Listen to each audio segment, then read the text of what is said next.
Tegunala, nit ku baax li ma doon def yëpp yow yaa tax yàgg naa tëdd nga tere ma nelaw lim gënoon a bëgg mooy toog ak yow. I don't want to use sama faiblesse ci yow ba def ma nii yaa tax ma ruus bëgg tuuma idaw est-ce que yow la kii.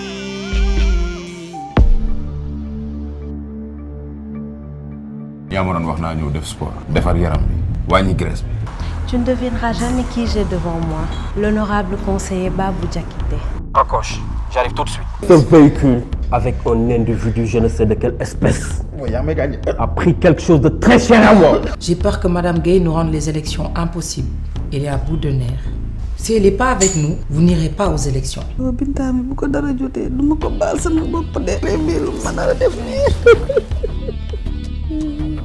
Rencontre-moi demain à minuit.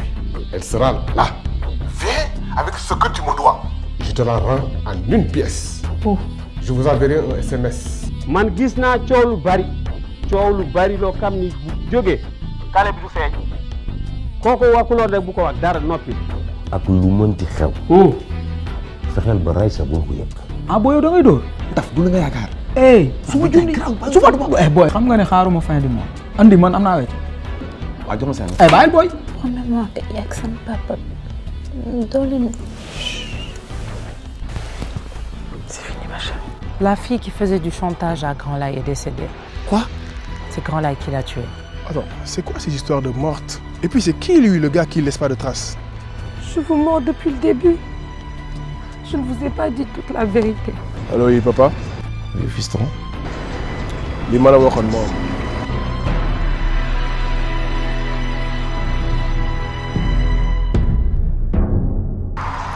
Pas fiable. Elle a craqué, elle m'a absolument tout raconté. D'accord. Maintenant, on va passer au plan B. Ok, pas de souci.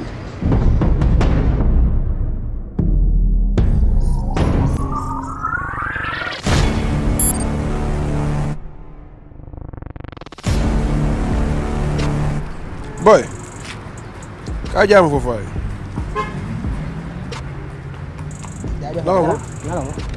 ñaata laa la jaay. dafa 200. 200.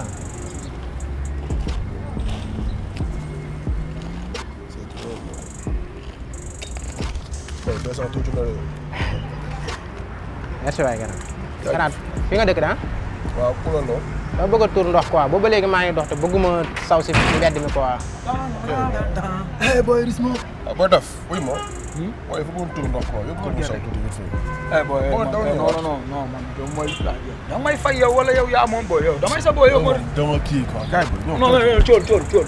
waaw booy fista booy yow damay jaay booy gerte rek ne.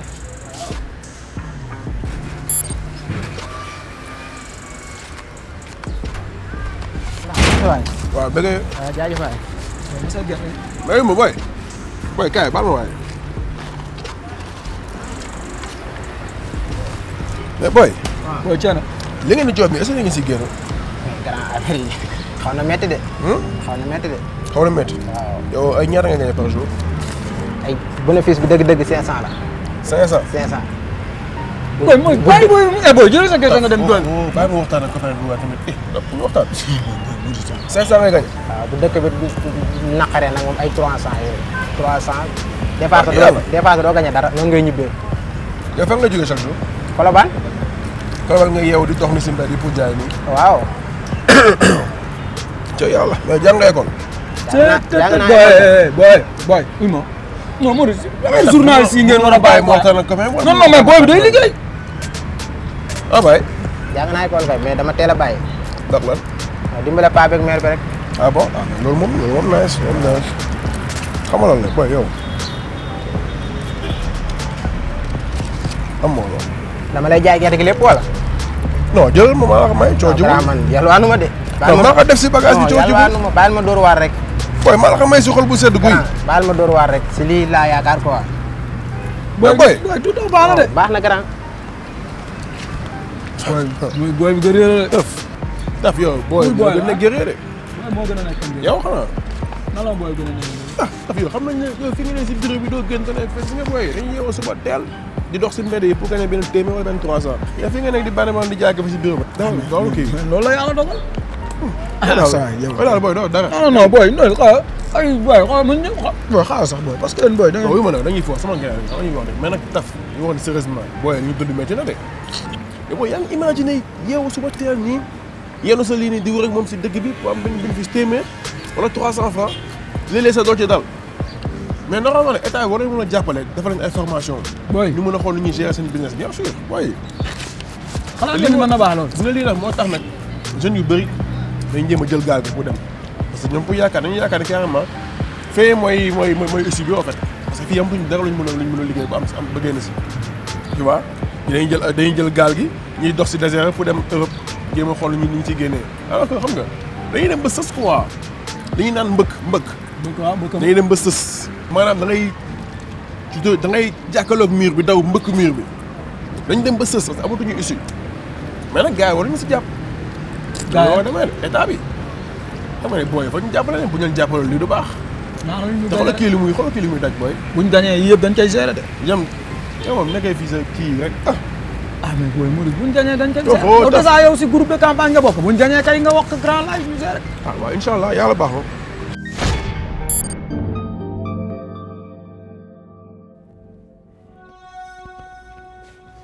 tey man Taf jaaxal na ma quoi fu nga fekk mu toog cool bëgg lu yomb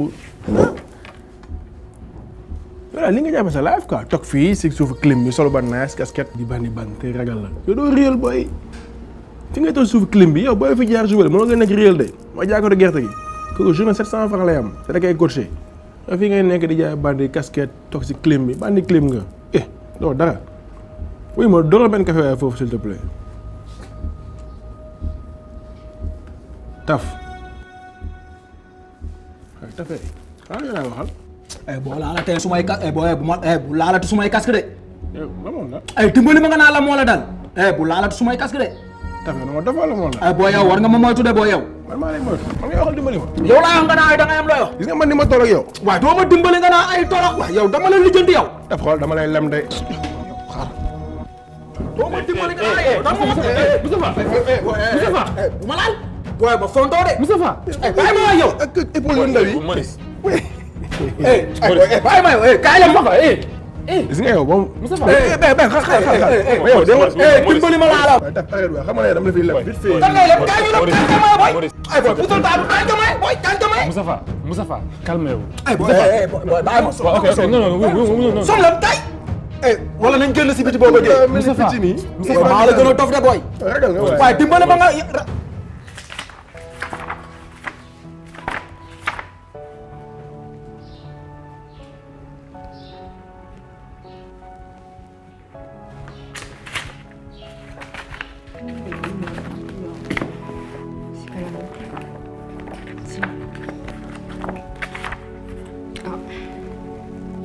C'est un très bon livre, hein, tu sais. Comment retrouver les leaders en sport. Combien de pages? 215, 213, c'est... Environ, je sais plus. 213. Ouais, 213. Je te le conseille. Pas le temps pour ça.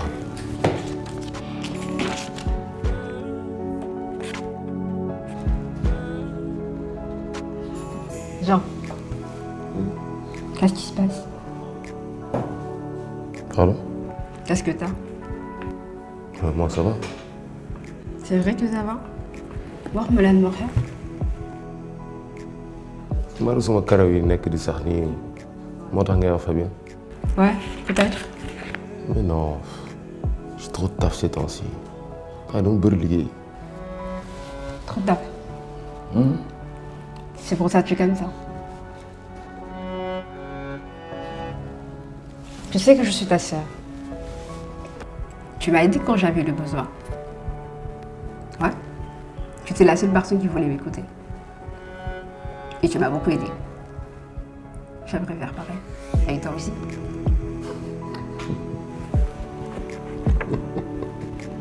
Dis-moi, on devant l'étang. Ah, dinaa kat Fabienne xam la nga war a wàññi faut que tu arrêtes de lire ce genre de livre-là. Da ngay dof de. eh booy doole du mën nga booy maa lépp doole foofu lu leer laa wax booy. mais yow da ngay sóob nga naa da ngay am looy teg.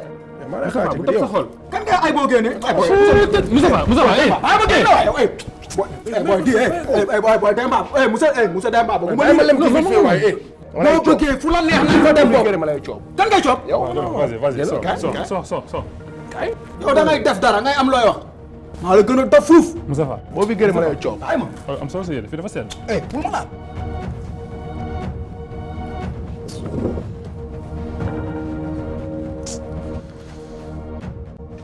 ay dof maa la gën a dof fuuf boo maa la gën a dof fuuf boo yow.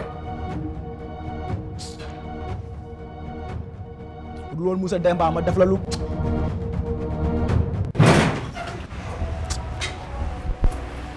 boy yow ki la moo ko dal. ku la bàyyi nga dóor Moussa Tafa. mais man foog moom nii mu yéen ji ma aaru sama ko ni pour la. booy. bu la nga bàyyi ma mos ko som rek. non wuyu ma. bàyyi ma lem ko som. Maurice xam nga keroog ñëw woon liggéey si moo tax fekk Penda bi koy wax instant bi Moussa Tafa daa am problème man Moussa Tafa laa koy woowee. daa am ay rab rab yee ko sonal instant bii nii. gars yi nag bàyyi seen yooyu nit bu commencé réewante nga ay rab la wala kii dara dalu ko. boo nga bàyyi man nemmali ko som rek. déglu ma wax la nga Pendita si kawam la njëkk a jaar si tonton Sène. déedéet waay bàyyiwul kenn man mii moo tax ma xay woowee léegi Moustapha. depuis loo café laa ko ñaan. café lay bañ nag man bi ma ñëwee di nga waxu café dina ma dafa la ko sa bopp. café lay bañ ko tudd. man affaire c'est sérieux de. instant bi nii booy fii ñëpp lay tàkk. loo ko mën a moytu ko moo gën a wóor si yow loolu daal laa la xam. da lay defal bagage de bëggoon naa kii mu toll bëggoon naa xaw ñam som nii rek. yëngal ko ñam fii mu dee waa rab yi dugg sa yaram bi nga am. xamuñu waaw som. dañ bougé moo gën nañ dem. ma foog moom gën. Toi, tu vois des cas étudiés partout, quoi. Regarde le livre que tu lire. Avec Gustave Le Bon, avec Pavlov, avec Nietzsche. Nous sommes quand même pour y aller. Waaw, dof bu gaaw laa gis. Mais moi, tout ça va pas. Tu veux que je t'apprenne à lire? C'est bon de lire. Mais je te dis une chose. La parole est une thérapie. Je pourrais te mettre en rapport avec un psy. Ouais? Merci Fabienne, je n'en ai pas besoin. T'es vraiment sûr? Absolument. Je cherche du café. Tu en veux? Sans sucre. Sans sucre. S'il te plaît. Tu as vu ta tête? Tu dis? Je t'ai mis vraiment de sortir. Je t'ai dit que j'ai beaucoup de boulot. Ah. Mais ça va aller. C'est le boulot qui t'a mis comme ça. Ouais. Ok. Quoi d'autre? Non, rien. Il va falloir que tu te rases, hein. Genre, un café sans sucre.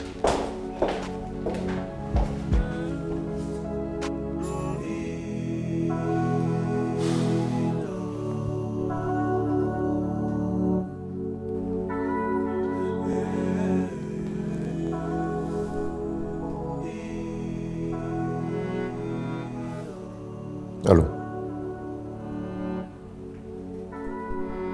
Comment est-ce qu'elle va aujourd'hui?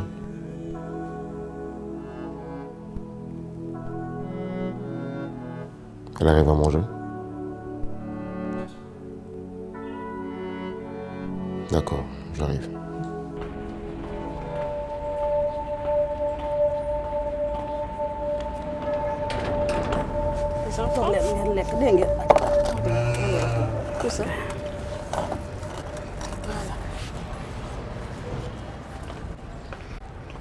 allo Serigne Fall waaw laax bi maa ngi xale yaa ngi ni di ko lekk waaw def naa ko laax bu neex bu saf suukar waaw macha allah lépp li nga waxoon ni na neex daal def naa ko lépp lu koy neexal def naa ko waaw incha allah amiin waaye amiin jërëjëf Fall jërëjëf waaw jërëjëf awa xale yi bu ñu paree ndox bi ñu raxasoo nag ma ko jëlal dégg nga waaw. Quel vent de triomphe ces marabouts, toujours là à profiter de la misère des gens. Sarax bu baax la waaye Binta man mii maa koy jëli avant que ce connard ne commette l'irréparable. Bon, je voulais que tu me saisisses ce document-là. D'accord. Ouais, mademoiselle Seck, qu'est-ce qu'il y a? y a rien.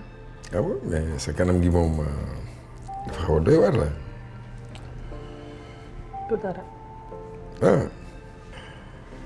Mademoiselle Seck Badou da nga ma mere ndax l'autre jour écoute xam nga man mat naa la nijaay wala sax ma mat la papa ba tax na bu ma la gisee ngay jalgati ci biir liggéey bi mais faw ma jubbanti la man looloo ma fi tax a toog bu ma nekkee seen kilifa doon mag ci seen biir képp ku ci jaar ci yoon woo xamante ne wu dëng la war naa def suma kéemtalaay kàttan ngir jubbanti la sinon rek du ma mérité place bi ma toog mais du caaginu da nga ma neexul wala dama la bañ non non loin de là dama bëgg rek nga xam ne gis nga nit sagam ndamam suturaam mooy liggéey parce que dara dàqul nga liggéey ñaq jëriñoo li nga xam ne mooy sa salaire xam nga weer wu dee nga jël sa salaire teg sa loxo fajal sa bopp sa soxla bay faj sax soxla ñeneen loolu dafa neex ci doomu aadama moo gën nga nekk ci place di fa liggéey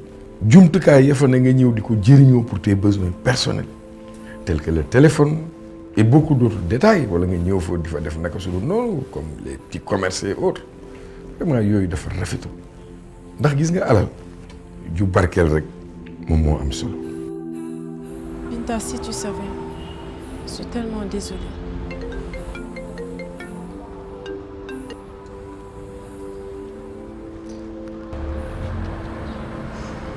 Allô? Allô, oui. Adams, mon chéri. Comment vas-tu? Oui, ça va, ma chérie. Namm naa la. maa la raw. Alors kañ laa lay gis? yow xoolal boo bëggee léegi nii. non yow mes ma rek ma ñëw mes ma rek wala nga pépé ma ñëw non amul problème. Ok. Bisous, bye.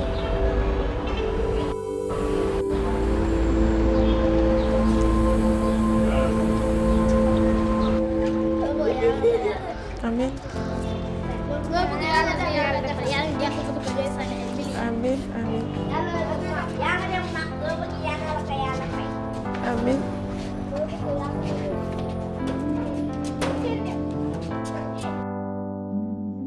da ngay gis nit ku liggéey yore salaire bu dul jeex mais balaa weer di dee ma ngay wër di lepp wala muy tàllal loxo fu ne mu ñaan fa te nag am na wolof yi lu ñuy wax de nga baal ma ci kàddu gi mais dañ ne gémmiñ gu tàmm may ma dana xeeñ lu neexul donc nit toujours da nga war a xool sa comportement xool ni ngay doxale la nga xam ne yaa ngi koy sàkku ci teraanga nga xool amin wa ndax loolu lu am solo la donc vraiment nga jàppee ko noonu xam ne man dama lu bëggal lu baax rek moo tax ma di la yedd mais du leneen donc j'espère que on en reste là, n'est-ce pas, et sans rancune. Hein, c'est bien, donc je te souhaite une bonne continuation et j'espère que tu vas améliorer un peu ton comportement dans le travail. Hein? Allez, au revoir et bonne journée. Merci.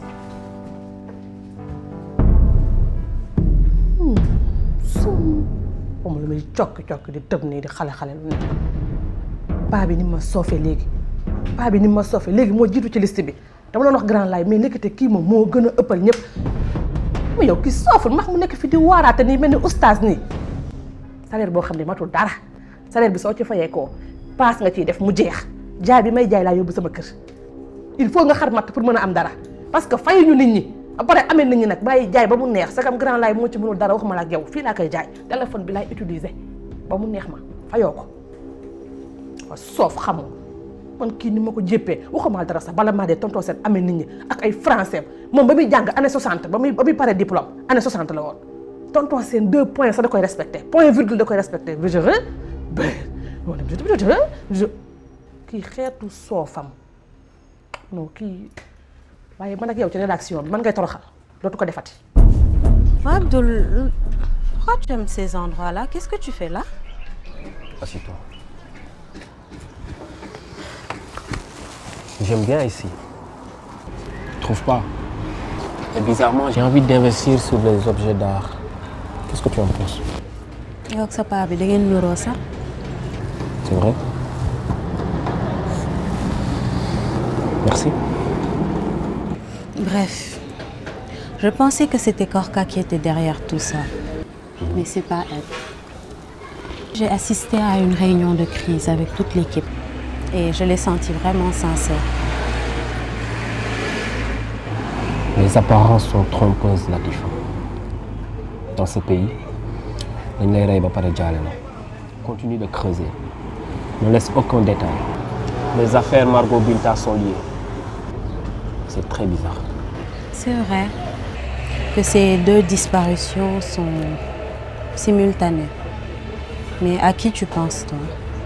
Ce qui est sûr est que Margot et Binta ne me donnent pas.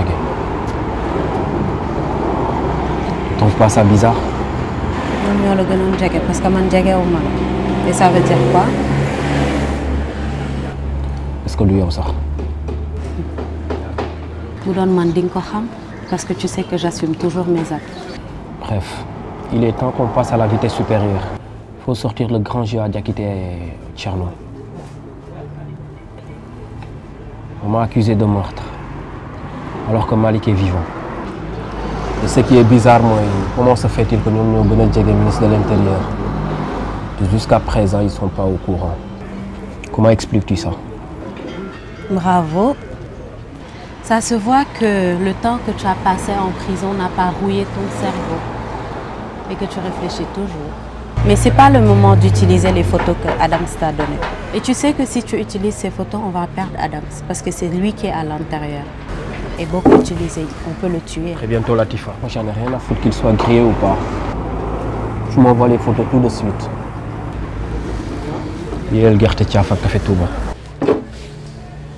Abdoul, waa doo taxaw ma wax ak yow. Indi ma ci sa endroit yu bizarre yi ba pare di dem di ma fi bay. Abdoul.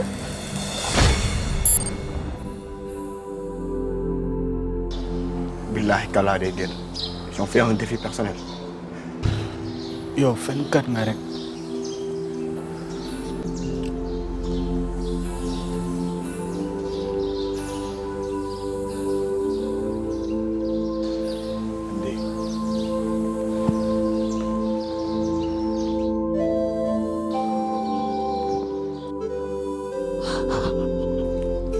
Chérif.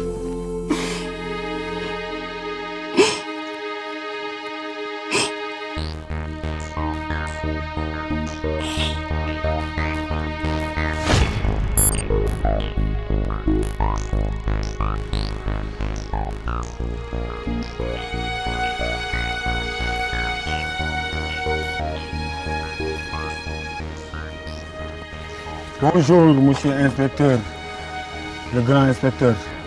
On se connaît. xamoo ma de mais man xam naa la. ñoo fi ñëwoon sànq ànd ak booy Chérif Mal di seet si Kalla.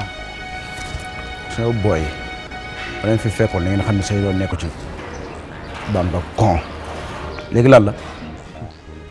grand xam nga inspecteur Seck bu police Grand Dakar du dik xam nga ko. lu sama yoon. grand gis nga problème mu Kalla bii nii ak Chérif Mal grand mën nañ si am lu bëri ma ne yow. yow donc dof da nga yabaate. tey kañ. mais grand.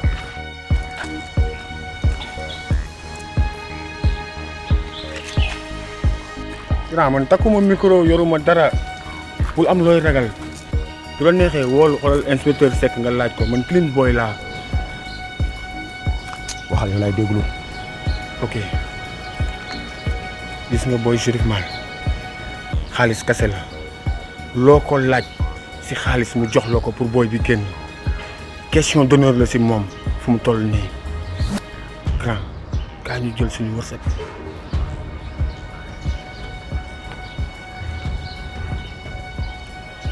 je vais voir mais booy jéem a teg xel boo di jéem a dox sama maay nga xam maa gën a teg seyal.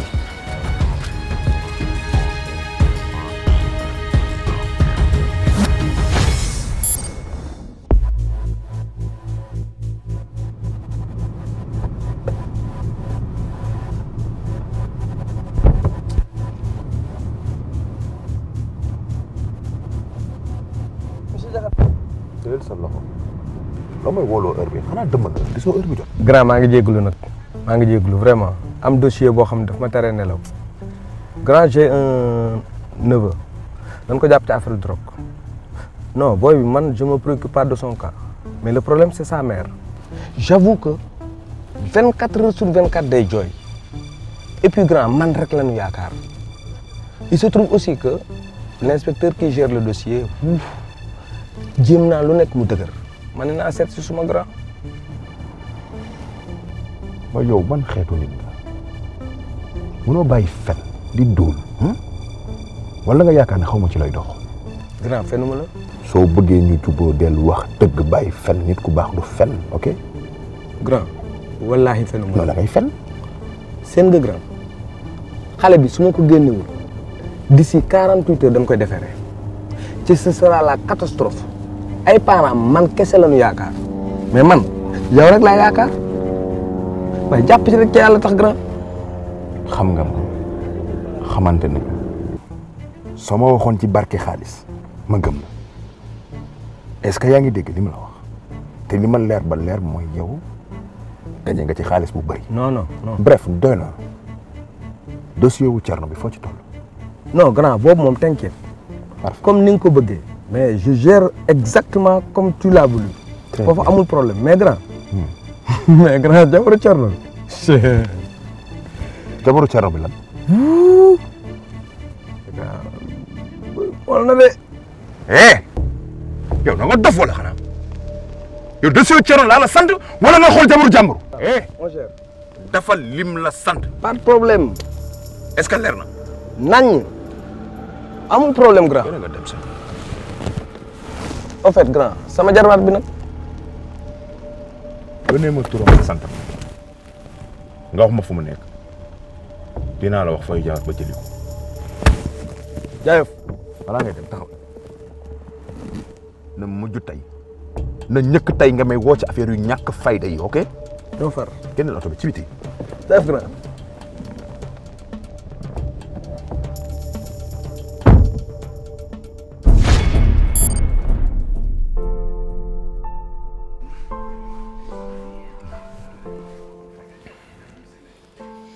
Sène. Oui. Ça va? Ça va. Ça peut aller. baal ma de dama doon waxtaan encore ak Anna Zahra. et moo tax ma nekkoon ci néeg bi ak moom. ma may la nga reer. Oh, ça va, merci. Ah. Je suis pas très faim. Ok. Je suis désolée hein dama ci surprise bi daf ma ne woon bu ma la wax dara. donc loolu moo tax jégalu ma la ko. Mais quand même, c'est une agréable surprise. Hein. Ça m'a fait beaucoup plaisir. Donc, elle a bien atteint son but. J'ai vraiment eu une journée très agréable. Ah, c'est bien alors. Bon, malgré la disparition de Binta qui est venue un peu assombrir ma journée, effectivement. C'est de sa disparition. Mais vraiment. J'ai eu tout à l'heure Raïssa, mais lii doy na waar ah. mais man dama ko yërëm la pauvre. ah bu jugee ci lii dugg ci lële lii daal doy na waar. ah mais vous avez eu des informations, des nouvelles, qu'est-ce qui se passe? Non, jusqu'à présent, rien du tout. Comment ça? Rien du tout. Et puis, avec sa grossesse, vraiment, doy na waar quoi. Doy na waar trop. Et puis bon, Raïssa a voulu lancer une annonce, oui, n'est-ce pas, un avis de recherche, mais bon, l'équipe de Grand Laye avec la campagne bon, a refusé catégoriquement. Comment ça? lii mooy lan refusé. dinañ jël di utile élection présidentielle ak une vie humaine. mais loolu y a même pas photo. mais Raïssa a raison, ils auraient dû lancer ça depuis. Oui, mais tu sais, peut-être qu'elle a tout simplement fugué, hein, parce que maintenant, j'ai remarqué ce temps, bon, elle n'est pas tout à fait dans son assiette.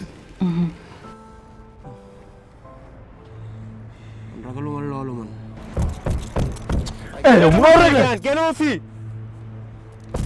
génne ma fii gain may defee wala ngeen yëngu tëjal sa gémmiñ ngeen may wërloo temps bi ni boobu léegi gain man ragaluma lool de ngeen may tëj kaso wala ngeen bàyyi ma laa wax da nga sonnoo du ma sonn yow moom jaay kanaara wu mag bi dafay am dafa yëfu sooja de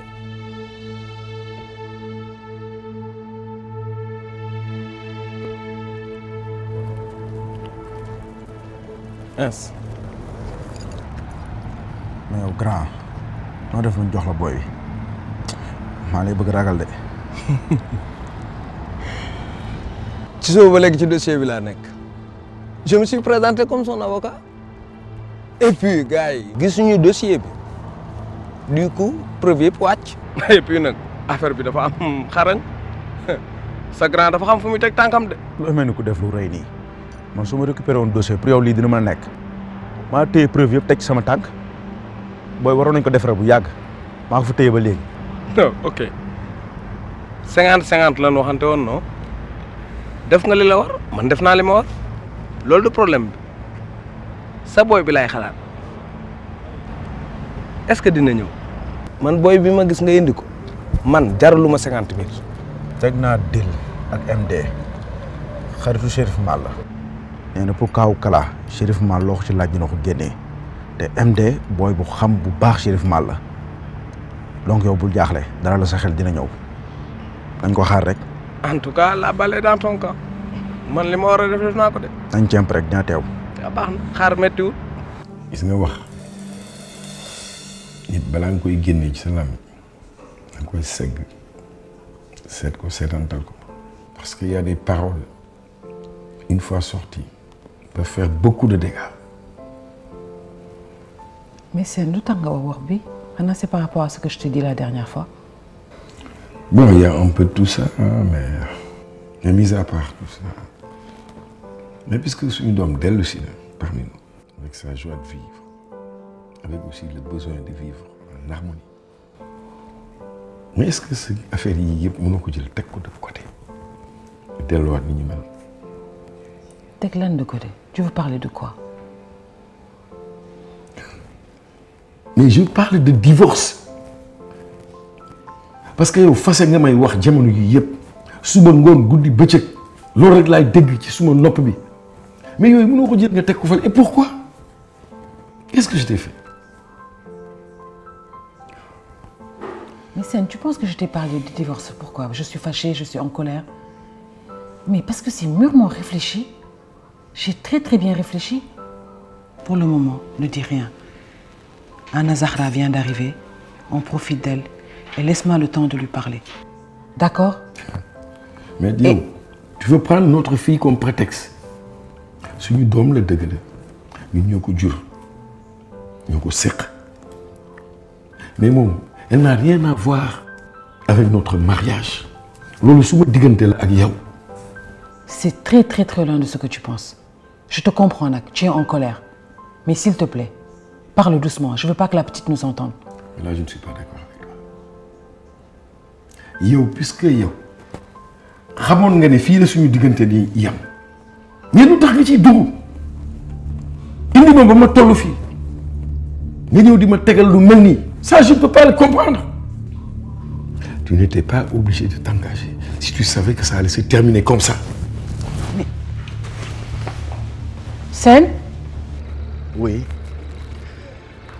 Écoutez-moi maître mënoon nga ma jox rendez-vous bëccëg maa ngi dox rek maa ngi ci angle bi fi ma gaare dafa sori oui gauche maa ngi ci angle bi waaw diggante ñaari terrain yi.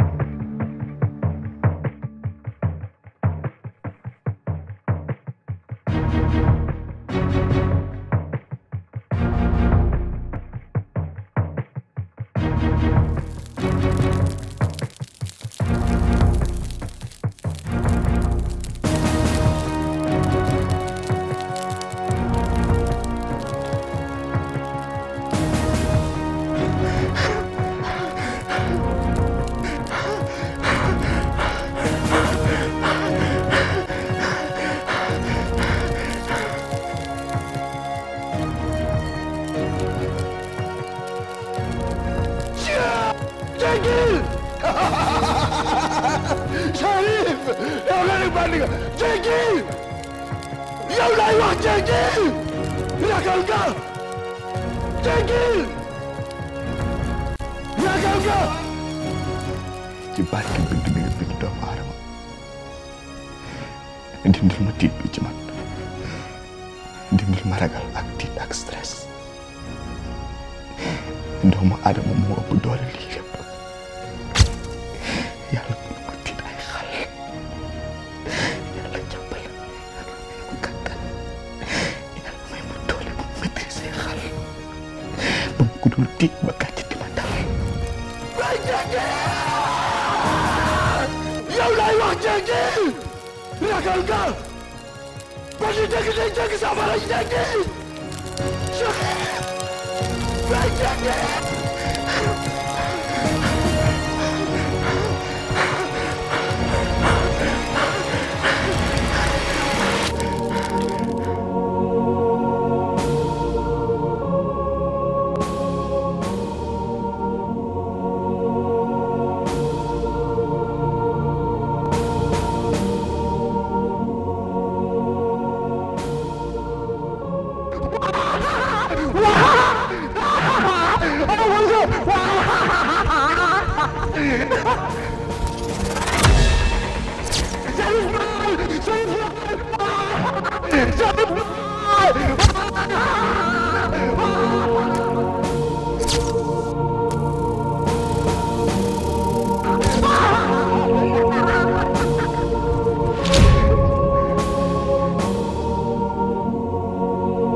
mais sa boy bi mbaa dafa indi chèque man doxuma ci affaire chèque de man liquidité laa xam.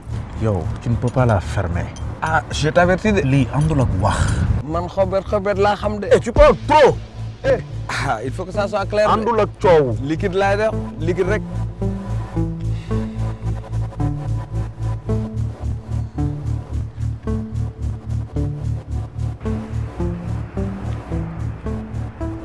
il est là. gars yi baal leen ma de bàyyi lu mu mun daw naa ko gën fii lu xëy na de. la ilaha illallah. oh inspecteur baal ma de maa ngi nekkuma di la gololoo de oui baal ma de ana kàlla baal ma de andi ko xool ko. moins de bruit. mais monsieur l'avocat yow tamit mënoo tettal de boobu ne woon pharmacie bi moo gën a gaaw. dama wër ba sonn. mais ñun xaar nañ la ba sonn. mais man maa ngi je suis garé loin très loin. boobu léegi ñu ngi fii dañ la xaar ba sonn. non mais man xool na ma tilimee man dama sañse woon instant maa ngi nii tilim naa xool. damay gaañ sa bonnet bi la. ma pile. non day wax rek. damay gaañ ba la suñu waay gay. nekkal nit. man da ngaa may nit. voilà. day wax rek. waaw tekkil mënat yi nga dindi affaire bi. waaw tu ne le connais pas. ay non kii gaynde gi la nu mu ñuulee nii moom rek la booy man la malade dindi ko. xool ko kanam gi du changé chef kii barki yàlla day wax xam naa wax na saaga na foofu yëpp bu nekkoon xaru tabaski buy naqaree reeram mais rek ngay dëkk. mais tout est bien qui finit bien. jaay sa ngor silence. laisse tomber. nga tuub sa drapeau quoi. indi xaalis bi. waaw yéen ñaar ngeen man kenn laa doole ma jox kàllaa bu pare rek.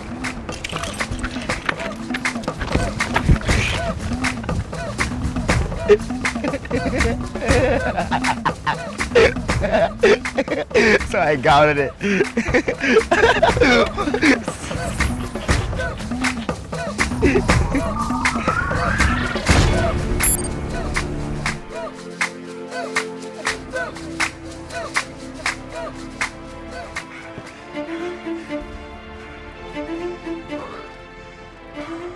yow fii yow est-ce que am nga jom. tey rek laay. bul dóor fenkat nga. da ngay gaañ yaa may faj ñu may suñu jàmm. yow fenkat nga. yaa ne woon da ngay dem jëli kala ani kala. d'accord kala lay jëli. sac bi 10 millions moo si nekk. avocat ma gisantel mu ne ma naa ko jox 10 millions mu génne kala. ma génn dem wàcc sama oto dox naa lu bëri di jàdd si ay koñ mooy loolu xaw ma fan la wóoru foofu la dem Chris ay góor yàlla yor ay jam ay yet kenn xamul ma jékki-jékki gars yi tegal ma jalu xal embuscade génneel ma ay xaw ma lu ñu yor topp sama ginnaaw bëri ay xal nii ma jéggi ko xuus man maa xuus si xal bi jàll pour génne kàlla suñu doom ndey mais lan la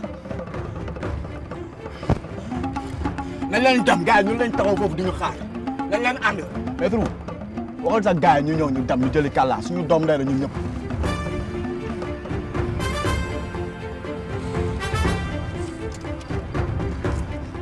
demal nga jëli waa Oxlu bi ñu ngi si bopp koñ.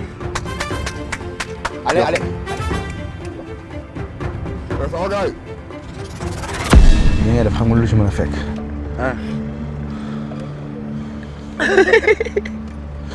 wax ma ko. tu devais venir seul. tu as osé. tu vas le regretter amèrement. Oh. On va te faire foutre.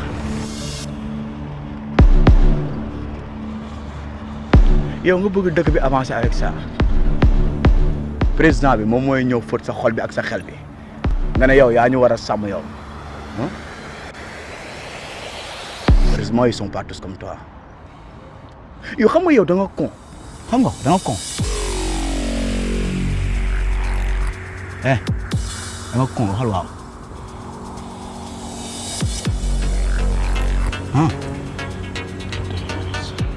tu devais venir seul doo waaw. tu devais venir seul. alma yàgg al ma wan la parfois ni ngeen di def gars yi di leen jéem a toroxal ci temps bi